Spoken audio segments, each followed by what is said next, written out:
মতো লোকেরা মাদ্রাসা চালাবে, অলিপুরের মতো লোকেরা কোরআনের আসর বসাবে, অলিপুরীর মতো লোকেরা দাওয়াতে তবলিগের কাজ পরিচালনা করবে। কেউ যদি তাদের ওইগুলাতে বাধা দেয়, জায়গা রাইখো, ওই সর্বোচ্চ নেতা ওলীদ ইবনে মুগীরার জন্ম যেভাবে অবৈধ, তাদেরও জন্ম অবৈধ। কোরআনের দাওয়াতের বিরোধিতা করে, তাফসীরুল কোরআন মাহফিলের বিরোধিতা করে, মাদ্রাসার বিরোধিতা করে, জান্না রাখো তোমার জন্ম সমস্যা আছে মিয়া। তুমি তো অলিপুরীর বিরোধিতা করো না, তুমি বিরোধিতা করেছ মুহাম্মদুর রাসূলুল্লাহ সাল্লাল্লাহু আলাইহি ওয়াসাল্লামের। মুহতারাম হাজিরিন, এখান থেকে আরেকটা বিষয় সুস্পষ্ট হইয়া যায়। হবিগঞ্জবাসীরে তফসির কইরা বুঝানির জন্য কোরআনের আসর শিরিষতলার মাঠও বসায় অলিপুরী সাহেব। হবিগঞ্জের লোকদেরকে পবিত্র কোরআনের বিধান বুঝাইয়া দেওয়ার জন্য স্টেডিয়ামের সামনে, রাজনগরে বিভিন্ন জায়গায় তফসিরের আসর বসাইল। মানুষকে গুমরা করার জন্য না হেদায়েতের পথ দেখানোর জন্য? মুখ খুইলা বলেন, হেদায়েতের পথ দেখানোর জন্য। নবীর যুগের হেদায়েতের পথ দেখানোর ব্যবস্থা ছিল কোরআনের আসর, দাওয়াতে তাবলীগ। বর্তমান যুগের কোরআনের আল্লাহর দ্বীনের হেদায়েতের পথ গানের আসর না কোরআনের আসর? কোরআনের আসরের বিরোধিতা করেছিল নবীর যুগে গানের আসর দিয়ে।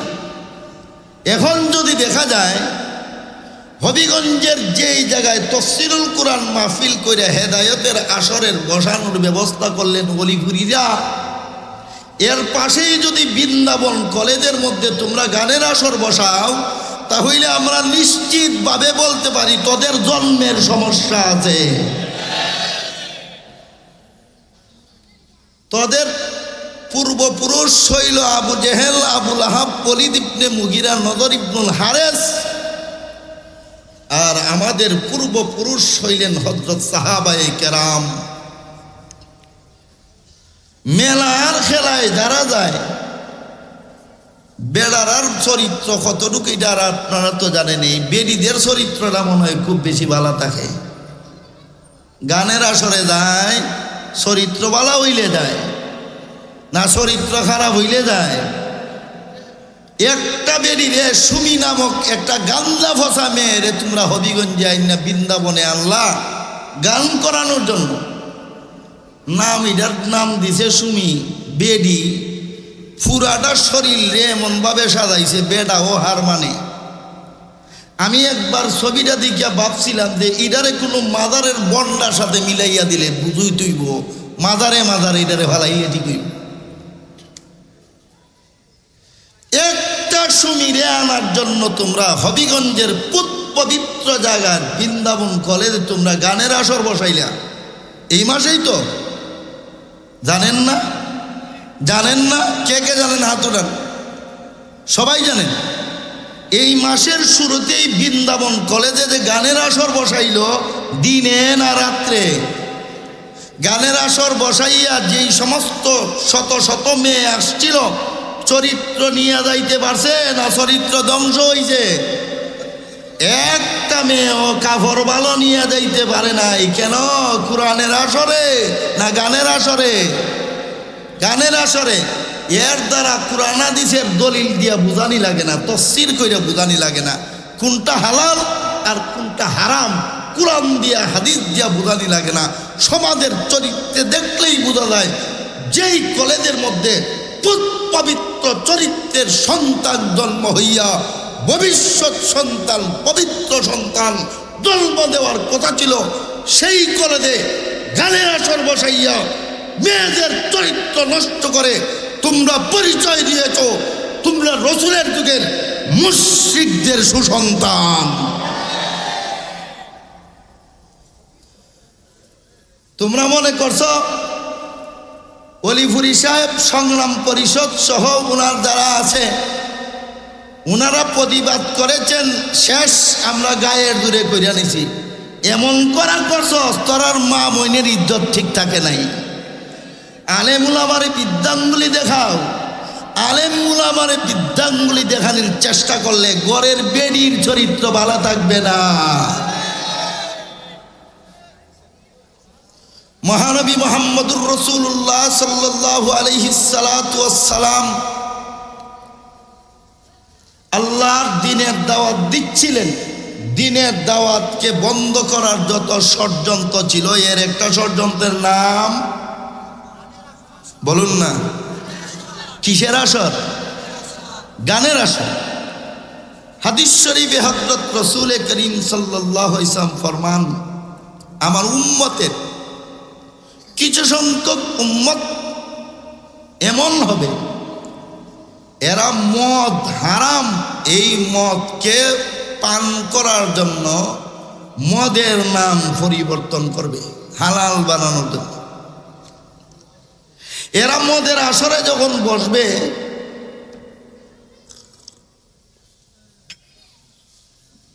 এরা যে শুধু মদ খাইয়া ঠাল হইয়া থাকবো এমন নয়। আল্লাহর রসুল বলেন, এরা যেই মদের আসরে থাকবে, এই মদের আসরে গায়িকাদের গান বাজতে থাকবে। কি বাজতে থাকবে বলুন না? কি বাজতে থাকবে? গান বাজতে থাকবে। আল্লাহর রসুল বলেন, যখন তোমরা দেখবে সমাজে গায়িকা নায়িকাদের সংখ্যা বাইরা গেছে, আর আমার উম্মতের কিছু সংখ্যক উম্মতের মদ রে হালাল বানাইয়া আসর বসাইয়া গান চালাইছে, তখন অপেক্ষা কইরো, তিনটা আযাব আল্লাহ তোমাদের দান করবে। কয়টা আযাব? তিনটা আযাব। এক নম্বর আযাব হইল, আল্লাহ তোমাদেরকে ভূমিদোষের মাধ্যমে তোমাদেরকে আল্লাহ ধ্বংস করবেন।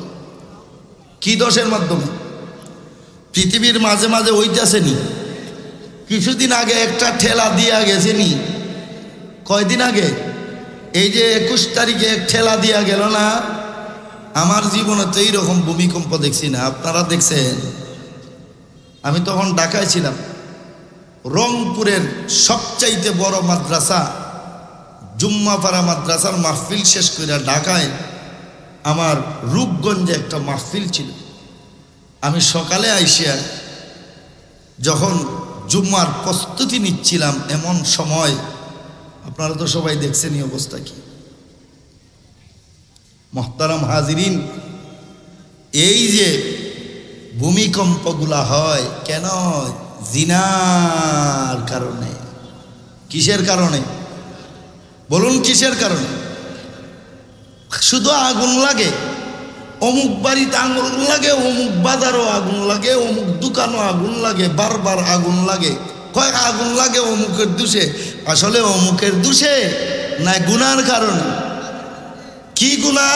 জিনার গুনাহ। কিসের গুনাহ বলুন? জিনার গুনাহ। এর বাস্তব একটা ঘটনা আপনাদের শোনাই। চরমোনাইর মরহুম পিসাব, বর্তমান পিসাবের বাপ মরহুম পিসাব, ব্রাহ্মণবাড়িয়ার বড় হুজুর মুফাসসির হুজুর জীবিত থাকা অবস্থায় ওই সময় ব্রাহ্মণবাড়িয়াতে প্রায় সময়ই আসতেন মরহুম চরমোনাইর পিসাব হুজুর রহমতুল্লাহ।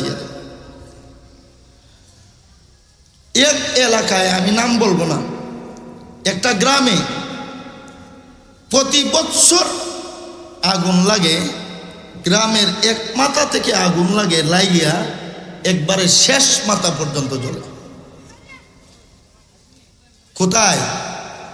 আমাদের পার্শ্ববর্তী জেলা ব্রাহ্মণবাড়িয়ায় এক মাথায় আগুন লাগে, আর গ্রামের শেষ মাথায় গিয়ে আগুন শেষ হয়। বছরে কয়বার বলেন না? একবার। পুরা জীবনে একবার যদি বাড়িঘর জ্বলে, এদেরই অস্তিত্ব থাকে না। তো বছরে বছরে যদি বাড়িঘর জ্বলে, এদের অস্তিত্ব কেমন থাকবো? অস্তিত্ব বড় ভয়ঙ্কর। অস্তিত্ব বড় ভয়ঙ্কর। প্রতি বছরই আগুন লাগে, আর এই আগুন থেকে বাঁচার জন্য বড় বড় হুজুর নিয়ে তারা দোয়া করায়, মাহফিল করায়, কাজ হয় না। এক পর্যায়ে ব্রাহ্মণবাড়িয়ার বড় হুজুর রহমতুল্লাহি আলাইহি ওই গ্রামবাসীরে বললেন, তোমরা একটা কাজ করো, চরমোনায় ফজলুল করিম রে আইনা একটা দোয়ার ব্যবস্থা করো। মরহুম পীর সাহেবরে দাওয়াত করিয়া আনা হইল। আইনা পুরা গ্রামবাসী যখন পুরা হিস্ট্রি শুনাইল তাদের আগুনে জ্বলার ঘটনা, পীর সাহেব হুজুর কিছু সময় মুরাকাবা করলেন। মুরাকাবার পরে তিনি বললেন, এই গ্রামের ভিতরে আফন, মামি আর ভাগ্নার মধ্যে জিনার চলে। নাউজুবিল্লাহ বলবেন না? যতদিন পর্যন্ত এই জিনার কাজ বন্ধ না হবে ততদিন পর্যন্ত আগুন বন্ধ করা সম্ভব নয়। ঠিক পুরা গ্রামবাসীর নারী পুরুষদেরকে নিয়ে তওবা করানো হইল। ওই যে তওবা করিয়া তারা তাদের পাপ ছাড়ছিল, এরপরে আজ পর্যন্ত সেই গ্রামে আগুন লাগে নাই। ভূমিকম্প কেন আসে? যেই সমাজে যত বেশি জিনা হবে ওই সমাজে তত বেশি ভূমিকম্পের ক্ষতিগ্রস্ত হবে। বাংলাদেশের মধ্যে সবচাইতে বেশি ক্ষতিগ্রস্ত শহর যদি হয় তাহলে ঢাকা শহর হবে। কোন শহর? ঢাকা যেমন ফিরদের মার্কাজ, ঢাকা শয়তানেরও মার্কাজ, বন্ডদেরও মার্কাজ। ঢাকায় যাইয়া আপনি এমন কোনো সাইড পাইবেন না যেই সাইডের সর্বোচ্চটা ঢাকায় নাই। আপনি একটা লুচ্চা খুঁজেন, দেশের সবচাইতে বড় লুচ্চাটারে ঢাকায় পাইবেন। আপনি একটা জিনাকুর খুঁজেন, দেশের সবচাইতে বড় জিনাকুরটারে ঢাকায় পাইবেন। আপনি একটা দেশদ্রোহী খুঁজেন, দেশের সর্বোচ্চ রাষ্ট্রদ্রোহীকে আপনি ঢাকায় পাবেন। আপনি একটা দুর্নীতিবাজ খুঁজেন, দেশের সবচাইতে বড় দুর্নীতিবাজটাকে আপনি ঢাকায় পাইবেন। আপনি একজন হক্কানি আলেম খুঁজেন, বাংলাদেশের সবচাইতে বড় হক্কানি আলেম আপনি ঢাকায় পাইবেন। আপনি একজন পীর খুঁজেন, বাংলাদেশের সবচাইতে বড় পীর আপনি ঢাকায় পাইবেন। আপনি এখন জিনাকুররে খুঁজেন, সবচাইতে বড় জিনাকুররেও ঢাকায় পাইবেন। জিনাটাকে আমি 2009 সাল থেকে ঢাকায়, 2009 সাল থেকে 2015 পর্যন্ত এই সময়টাই এত জিনার প্রবর্তন ছিল। কিন্তু বিগত সরকার, আল্লাহ লানত করুক, যারা এই কাজটা করেছিল, জিনার কাজটারে তারা এমনভাবে সরাইছে, এমন কোনো একটা স্তর নাই, এমন কোনো পরিবেশ নাই, এমন কোনো জায়গা নাই, হয়তো চোখের গুণা, আর না হইলে হাতের জিনা, আর না হইলে বাস্তবতার জিনার সম্মুখীন আপনি হবেনি। দেশের সর্বোচ্চ বিদ্যাপীঠগুলা মেয়েদের চরিত্র তো নাউজুবিল্লাহ অনুল্লেখযোগ্য। আপনি যদি দেশের সর্বোচ্চ বিদ্যাপীঠগুলার, বিশ্ববিদ্যালয়, ভার্সিটিগুলার পাশে দিয়ে যান, আপনার লজ্জা লাগবে, আপনার ইমানে আপনারে তওবা করতে বাধ্য করবে, আর জীবনে এমডি আইস না। এত নিকৃষ্টতম দৃশ্যের সম্মুখীন হইতে হয়। এই সবগুলার মূলে হইল গান, সবগুলার মূলে হইল গান। গান কাকে বলে? নিজের মনের কথাটারে সুর দিয়া, কি দিয়া? সুর দিয়া, তাল দিয়া, কি দিয়া? তাল দিয়া, সুর দিয়া নিজের মনের কথাটারে সাইরিয়া দেওয়ার নাম হইল গান। সাইরিয়া দেওয়ার নাম হইল গানও। এখন আবার কেউ কেউ ইসলামী গান লেখে। গান তো হারাম, হারাম, ওইটা আবার ইসলামী হয় কেন? এই ব্যাপারে আল্লামা অলিপুরি হুজুর বড় কঠিন অবস্থানে আছেন। বলেন আলহামদুলিল্লাহ। আল্লাহ হুজুরের হায়াতের মধ্যে বরকত দান করুন। মুহতারাম হাজিরিন, দুনিয়ার যত বর্তমান গুনাহ হচ্ছে, এই গুনার মূলে যুব সমাজকে ধ্বংসের একমাত্র হাতিয়ার হইল গান। আগে সিনেমা গিয়া দেখা লাগতো সিনেমা হলে, আর এখন সিনেমা হল প্রত্যেকের পকেটে, প্রত্যেকের এখন হলে যাওয়া লাগে না, হলে যাওয়া লাগে না। আগে সিনেমা হল দেখার জন্য মানুষে লুকাইয়া চাবাইয়া যাইত, আর এখন সিনেমার হল বাপের সামনে ফুলায় দেখে, দেখে না। নির্লজ্জ সমাজ। কিসের সমাজ? নির্লজ্জ সমাজ। এই নির্লজ্জতার মূল কারণ কি জানেননি? একটা ছোট বাচ্চারে আপনি দেখবেন 100টা ফ্যামিলির মধ্যে আপনি গবেষণা চালান, আপনি দেখবেন 100টা ফ্যামিলির মধ্যে 95টা ফ্যামিলি পাইবেন তার বাচ্চারে আনন্দে রাখে মোবাইলের গান দিয়া। বিশ্বাস হয় না? কি দিয়া? মোবাইলের গান দিয়া। তুই যে তোর বাচ্চাটারে কয় বাচ্চা খায় না, এর লাগিয়ে গান দিয়া রাখছে। বাচ্চায় খাবার খায় না, এই জন্যে মোবাইলের গান চাইরা রাখে, খাবার গান দেখে দেখে বাচ্চারা খায়। বুঝছেন নি কথাটা? গান দেখে বাচ্চা খায়। যেই বাচ্চাটা খাবার খাইলো গান দেখে, যেই বাচ্চাটা কান্না থামাইলো গান দেখে, যেই বাচ্চাটা তার হাসি খুশিতে থাকলো গান দেখে, আপনি বলেন এই বাচ্চাটা কোনোদিন আল্লাহরে সেজদা দিবে? এই বাচ্চাটা কোনোদিন ওয়ারাসাতুল আম্বিয়ার কথা মানবে? এই বাচ্চাটা কোনোদিন কোরআনের আসর পছন্দ করবে না। তাহলে আপনার বাচ্চার জাহান্নাম আপনি নিজেই রেডি কইরা দিলেন। বাঁচবেন যে এমন না। পবিত্র কোরআনের এক আয়াতে আল্লাহ বলেন, হাসরের দিন সন্তানগুলা যখন তাদের আমলনামা হাতে পাইবে, বদ আমলনামাগুলা দেখিয়া সন্তানরা আল্লাহর কাছে আবেদন জানাবে, আল্লাহ আমি যে গানের আসরের লোক হইছি এমনই হইছি না, আমার জন্মের পর থেকেই আমার গানের আসরে আমার বাবায় আমার মায় মোবাইলে ডুবাই রাখছে। এই কারণে আমি বৃন্দাবন গিয়ে আমার চরিত্র নষ্ট করছি। বুঝছেন নি কথাটা? বৃন্দাবন কলেজে যাইয়া যেই মেয়েগুলা তার চরিত্র নষ্ট করলো, এরা কি হাসরের ময়দানে আল্লাহর আদালতে দাঁড়াবে না? দাঁড়াবে না? না, এরা আর দাঁড়াইতো না। কি কন? সারা জীবনের তফসিরে কি বললেন? গানের আসরে যারা যায়, সিনেমার আসরে যারা যায়, এরা হাসরের ময়দানে দাঁড়ানো লাগতো না? না লাগবো? লাগবো। মেয়েগুলা তখন আল্লাহরে বলবে, আল্লাহ রব্বানা ইন্না আতানা সাদাতানা ওয়া কুবরাআনা ফাআদাল্লুনা সাবিলা। আল্লাহ আমি যে গানের আসরে গিয়ে আমার চরিত্র নষ্ট করছি, 9 বেটার সিফার মধ্যে ফইরা যে মজা লইছি, এটা এমনই লইছি না। এটা আমার জন্মের পর থেকেই আমার মা বাবায় আমারে শিখাইছে, এর লাগে এটা ওইখানে দিয়ে বাস্তবায়ন করছে। ঠিক না বে ঠিক? এ মোবাইলও দেখলো এক ছেলে আরেক মেয়ে, এক নায়কে আরেক নায়িকা, এক বাউলে আরেক বাউলে দইরা এই করে সেই করে। এটা তো শুধু দেখলো, বাস্তবে কামাই করছে নি? বাস্তবে পাইছে? পাইছে না?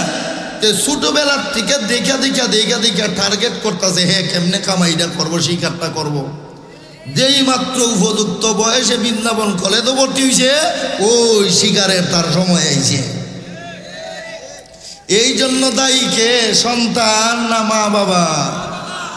তাহলে আজকে অন্তত পক্ষে একটা তওবা নিয়ে আমরা করতে পারবো যে আমার বাচ্চাদের কাছে ছেলে মেয়ের হাতে টাচ মোবাইল উঠাইয়া দিব না।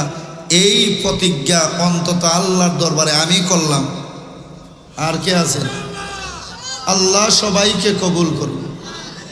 ওয়াদা দিছেন তো ইনশাআল্লাহ? হাত উঁচা করে রাখেন। সবাই ওয়াদা দিছেন? আল্লাহ সবাই ওয়াদারে কবুল করুন। এই গানের আসর থেকে যদি হেদায়েতের আসর, কোরআনের আসরে আসে, তার লাভটা কি হবে জানেন? আর যদি কোরআনের আসরের বাচ্চাটা গানের আসরে যায়, তার ক্ষতিটা হবে কি জানেননি?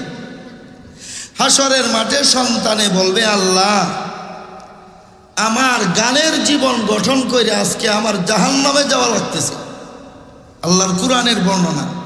আল্লাহ বলেন, সন্তান তখন বলবে, আল্লাহ আমি একা জাহান্নামে যাব না, আমার মা বাবারে আমার সামনে আইনা দেন, ধাক্কাইয়া ওদেরকে আগে জাহান্নামে নিব, এরপরে আমি জাহান্নামে যাব।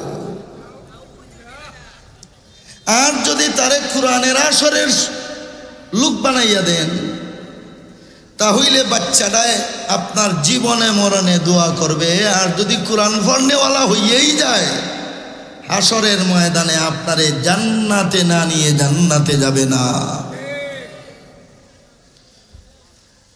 আপনারা একটু হানা কইয়েন, আমি অনেক অসুস্থ। আমি যে কথা বলতেছি, যারা আমার সম্পর্কে জানেন, আমি কিন্তু স্বাভাবিকভাবে কথা বলতেছি না, আমি আমার সর্বোচ্চ শক্তি দিয়ে কথা বলতেছি। গত 3 দিন যাবৎ আমার কথা বলতে অনেক কষ্ট হয়। গতকালকে তো আমার পুরা গলার ফুলা গেছে। আমি গতকালকে এক স্টেজে উইঠাও বয়ান করতে পারি নাই, আমার পরবর্তী বক্তারে দিয়ে দিছি। এত কষ্ট ছিল আমার। আপনাদের রুহানি বরকতে হয়তো আল্লাহ পাক কিছু সুস্থতা দান করছেন। আজকেও আসার সময় আমার সাথে সাথে আমার গাড়িতে বসা মুফতি সোহাইল আহমদ কাসিমি দামাত বারকাতুল আলিয়া, বাহুবল সুন্দরা থেকে ওনার বাড়ি, এই মাদ্রাসার নূরে মদিনার ছাত্র। কাসিমি সাহেবরে বললাম, যদি দেখি আমি পারতেই আছি না, আল্লাহ যদি আমার তৌফিক নাই দেন, আমি কর্তৃপক্ষরে অনুরোধ করব আপনি আমার অধিবেশনটা চালাইয়ে দিবেন। আলহামদুলিল্লাহ, আইসা অলিপুরি হুজুরের সাথে মুসাফা করে স্টেজের দিকে আসতেছি, দেখলাম একটু ভালো লাগতেছে। বলেন না আলহামদুলিল্লাহ?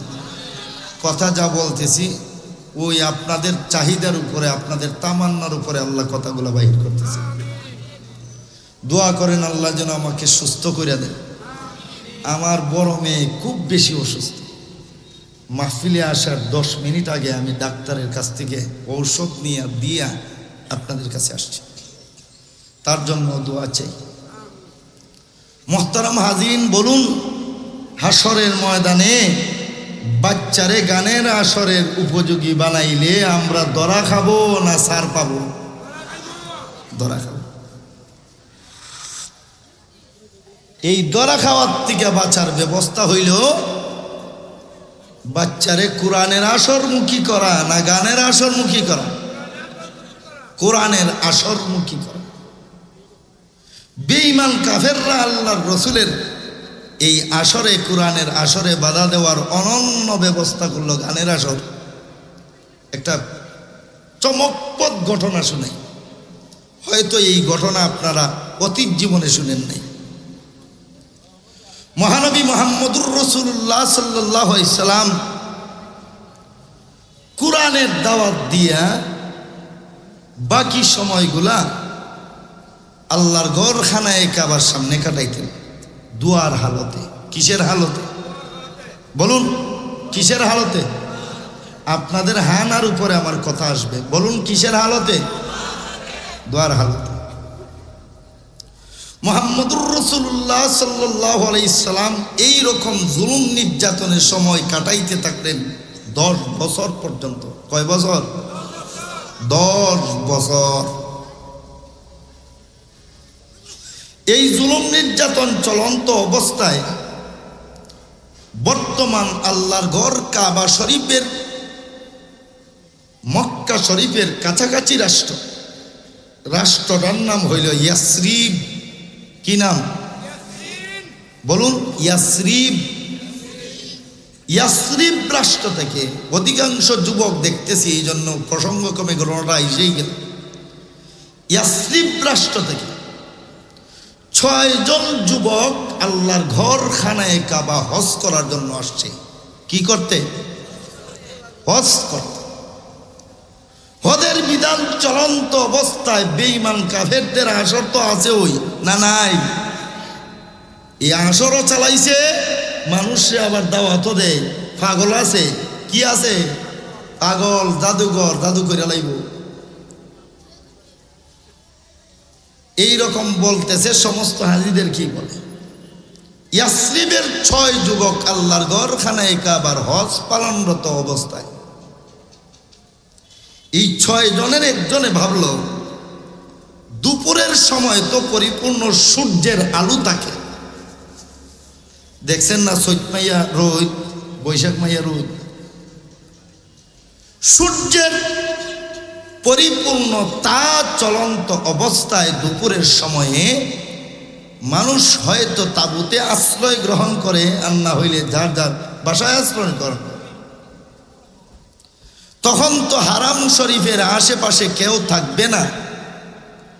এই সুযোগে আমি আল্লাহর ঘর কাবা শরীফকে ধইরা ধইরা ধইরা আল্লাহর ঘর খানায় খাবার তওয়াফ করব। আমার